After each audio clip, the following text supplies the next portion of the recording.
Identitet čovjeka koji je ukrao 200.000 dolara, a potom iskočio iz aviona u noć i dalje ostaje nepoznat.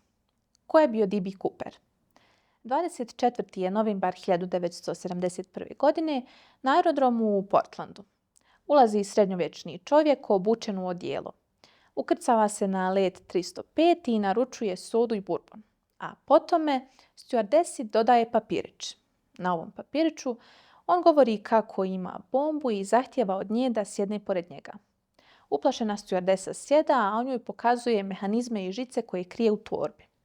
Novi zahtjev bio je da proslijedi novu poruku pilotu. U njoj on zahtijeva 200.000 dolara i 4 padobrana.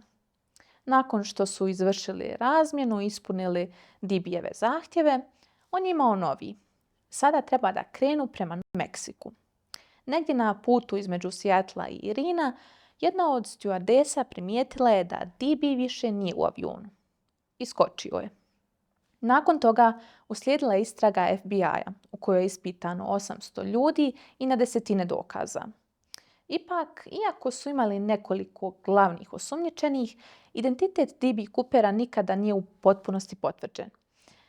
1980. godine jedan dječak je pored rijeke Kolumbija pronašao zakopano 5.000 dolara.